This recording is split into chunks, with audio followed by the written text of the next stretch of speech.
Hello बच्चों, आज हम कक्षा 10 विज्ञान के जैव प्रक्रम के अंतर्गत मानव के श्वसन तंत्र के बारे में अध्ययन करें।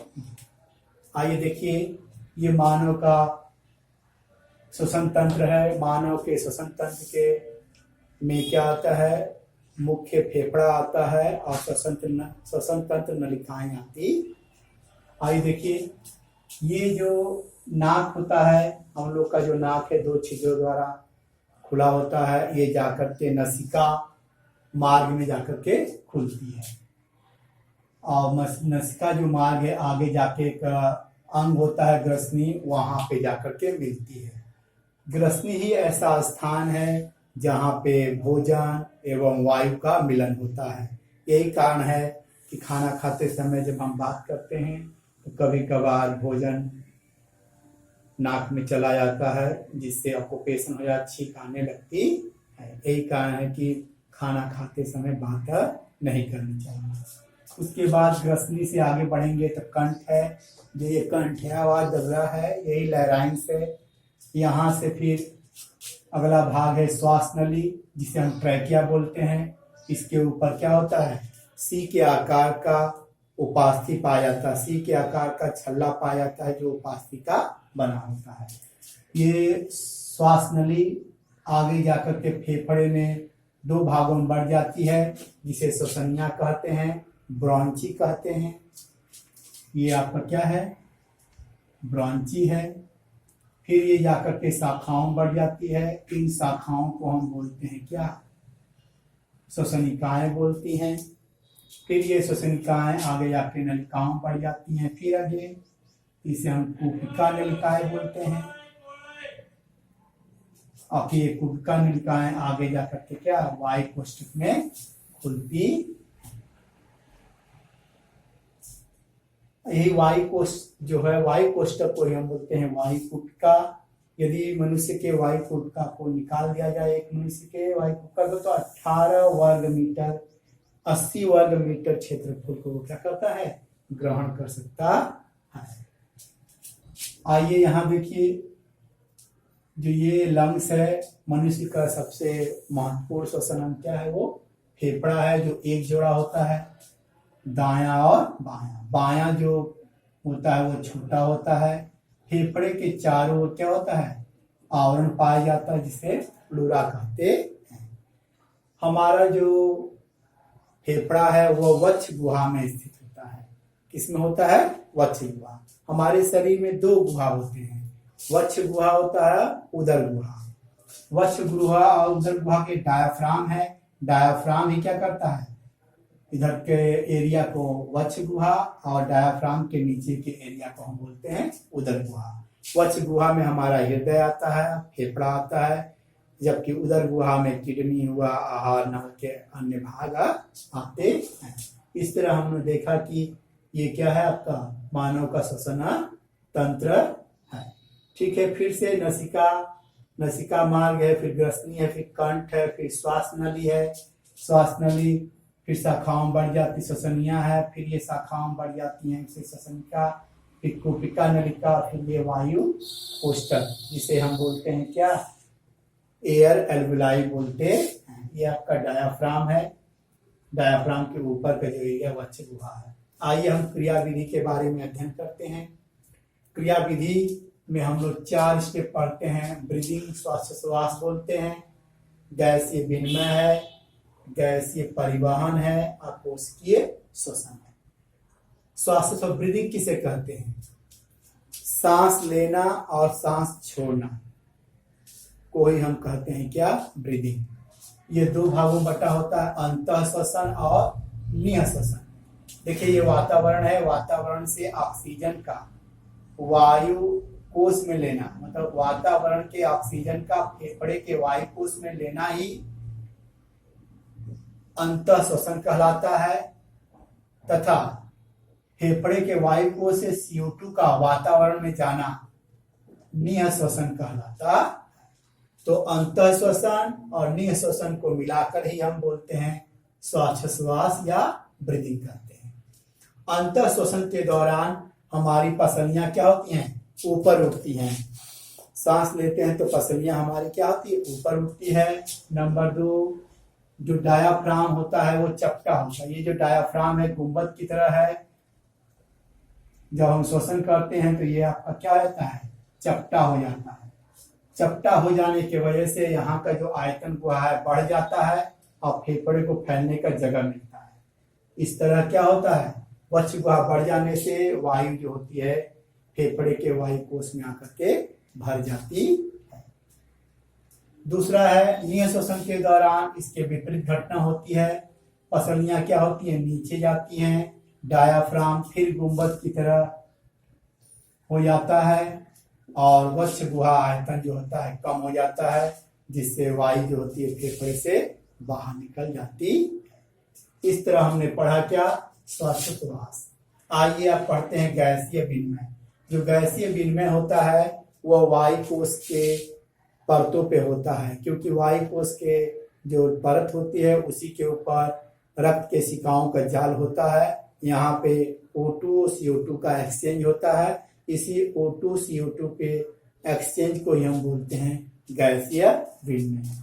आइए देखते हैं, वायु कोश के फेफड़े के वायु कोश में ऑक्सीजन की सांद्रता ज्यादा हो जाती है, तब वह वायु कोश के रक्त केशिकाओं में ऑक्सीजन की सांद्रता कम होती है, तो विसरण माध्यम के द्वारा ऑक्सीजन क्या होता है, अधिक सांद्रता से कम सांद्रता की ओर आता है। ठीक उसके विपरीत रक्त केशिकाओं में CO2 की सांद्रता ज्यादा होती है और वो फेफड़े के वायु कोश की तुलना में कम होती है, तो यहाँ का जो CO2 है विसरण के माध्यम से फेफड़े के वायु कोश में चला जाता है। क्या फिर से, फेफड़े के वायु कोश से विसरण के माध्यम से O2 आता है रक्त केशिकाओं में, जबकि वायु रक्त केशिकाओं से CO2 विसरण के माध्यम से फेफड़े के वायु कोश में जाता है। इस घटना को गैसीय विनिमय कहते हैं। इसको यहाँ समझते हैं, ये गुटका है, यहाँ पे मानते हैं ऑक्सीजन की सांद्रता ज्यादा है और रक्त केशिकाओं में कम है। ये विसरण के माध्यम से ऑक्सीजन चला आएगा क्या, फेफड़े के रक्त केशिकाओं में। ठीक उसी तरह रक्त केशिकाओं में ज्यादा कंसंट्रेशन होता है CO2 का, तो विसरण के माध्यम से वायु कोश में पहुंच जाता। इसे ही कहते हैं गैसीय विनिमय। थर्ड स्टेप है परिवहन, गैसों का परिवहन। अब जो रक्त है में क्या है, ऑक्सीजन आपका चला आया है, वो ऑक्सीजन शरीर के अन्य रक्त केशिकाओं के द्वारा विभिन्न कोशिकाओं में पहुंचेगा। विभिन्न कोशिकाओं में पहुंचने को ही बोलते हैं गैसों का विनिमय, गैसों का परिवहन। तो वायु कोश से जो ऑक्सीजन है किस तरह कोशा में पहुंचता है, उसका दो माध्यम है, ऑक्सी हीमोग्लोबिन के द्वारा, जबकि प्लाज्मा में घुल करके भी वो जा सकता है। ऑक्सी हीमोग्लोबिन के द्वारा 97% जो ऑक्सीजन है वायु कोश से कहाँ जाता है, कोशिकाओं के रक्त में पहुंचता है, जबकि 3% वो रक्त प्लाज्मा के द्वारा जाता है। इसके विपरीत जो CO2 है कोशिकाओं से 3 माध्यम से क्या होता है, रक्त केशिकाओं में पहुंचता है। 70% जो है बाइकार्बोनेट के रूप में पहुंचता है, कार्बोनेट के रूप में 7% के रूप में पहुंचता है और कार्बोक्सी हीमोग्लोबिन के रूप में 23% जो CO2 है आपके कोशा से रक्त केशिकाओं में पहुंचता है। फिर से जो वायु कोश के रक्त केशिकाओं से O2 ऑक्सी हीमोग्लोबिन के रूप में 97%, रक्त प्लाज्मा के रूप में 3% पहुंचता है, जबकि CO2 बाइकार्बोनेट के रूप में 70%, कार्बोनेट के रूप में 7%, कार्बोक्सी हीमोग्लोबिन के रूप में 23% के रूप में वायु के रक्त केशिकाओं में पहुंचता है। इसे ही कहते हैं हम लोग क्या, गैसीय विनिमय। अब चौथा हम पढ़ेंगे कोशिकीय श्वसन। कोशिकीय श्वसन के दौरान जो ऑक्सीजन है वो कोशिकाओं के माइटोकॉन्ड्रिया में पहुंचता है और वहां पे क्या होता है, कोशिकीय दहन होता है, जिसके उपरांत ऊर्जा निकलती है जो ATP के रूप में संचित हो जाती है और साथ में कार्बन डाइऑक्साइड निकलता है, वो फिर वापस आपको फेफड़े में भेज दिया जाता है। देखिए हम कैसे हैं यहाँ पे, कोशिकीय श्वसन के दौरान जो ऑक्सीजन है कोशिका में प्रवेश करता है, वहां माइटोकॉन्ड्रिया में उससे उपयोग होता है, दहन की प्रक्रिया संपन्न होती है, जिससे कोसा में क्या होता है, एनर्जी निकलती है, वो एनर्जी एटीपी के रूप में बदल जाती है और बाई प्रोडक्ट में जो CO2 है वो वापस वातावरण में भेज दिया जाता है। यहाँ फिर से एक मैकेनिज्म देखते हैं ऑक्सीजन के रूप में। वातावरण से ऑक्सीजन है जो अंतर श्वसन के द्वारा फेफड़े में के वायुकोश से पहुंचता है, फिर विसरण के माध्यम से वायुकोश के रक्त के सिकाओं ब्लड में पहुंचता है, फिर ब्लड से वो कोसा में पहुंचता है ऑक्सी हीमोग्लोबिन के रूप में, रक्त प्लाज्मा के रूप में पहुंचता है। यहाँ पे कोशिकीय श्वसन होता है अर्थात कोशिकीय दान होता है, ऊर्जा निकलती, साथ में CO2 निकलता है। यही CO2 बाइकार्बोनेट कार्बोक्सी हीमोग्लोबिन के रूप में वायु के रक्त केशिकाओं में पहुंचता है, फिर वायुकोश में पहुंचता है, फिर वायुकोश से CO2 वातावरण में पहुंचता है। ये घटना आपको ऐसे आपके श्वसन तंत्र के दौरान होती रहती है। ये हो गया आपको क्या, मैकेनिज्म ऑफ द रेस्पिरेशन। ठीक है, अब देखते हैं कुछ एनसीईआरटी में टॉपिक दिया गया है। ये लाल रक्त कणिकाएं होती हैं, उन लाल रक्त कणिकाओं में श्वसन वर्णक के रूप में हीमोग्लोबिन पाया जाता है। क्या पाया जाता है, हीमोग्लोबिन। ये श्वसन वर्णक है, यह गैसों का परिवहन करता है अर्थात O2 और CO2 को ढोता है। तो O2 की जो उच्च बनता है, O2 जो है ऑक्सी हीमोग्लोबिन से जब जुड़ता है तो ऑक्सी हीमोग्लोबिन बनाता है।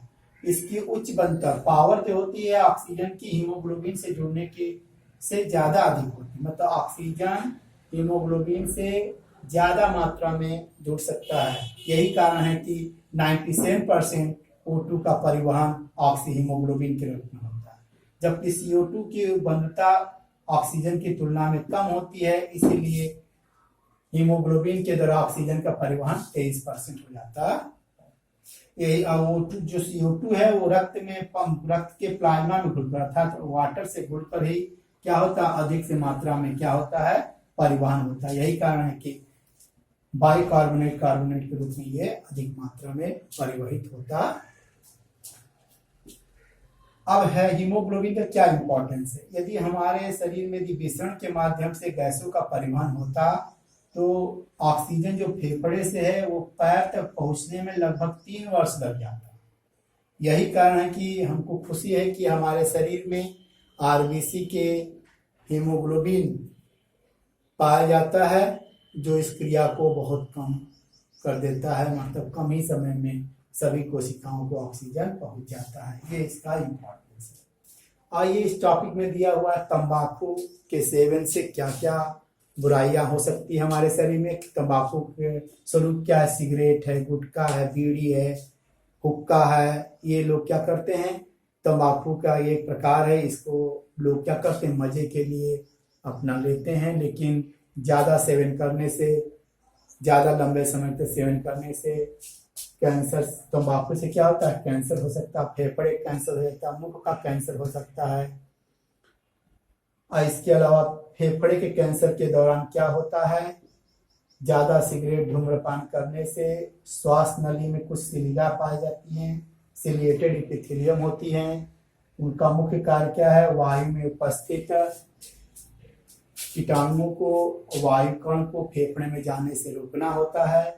ज्यादा सिगरेट पीने से ये जो सिलिया होती हैं वो नष्ट हो जाती हैं, छानने का कार्य खराब हो जाता है और फेफड़े में क्या होता है, इन्फेक्शन हो जाता है, जिससे क्या होता है, लंग कैंसर हो जाता है। ये जनहित में जारी एक टॉपिक है जो एनसीईआरटी में दिया गया है कि बाल्यावस्था में या किशोरावस्था में, किसी भी अवस्था में धूम्रपान करना स्वास्थ्य के लिए हानिकारक है। हम ये चाहेंगे कि बच्चे आप लोग भी क्या हो, धूम्रपान से बचे रहें और देश का विकास करें। धन्यवाद।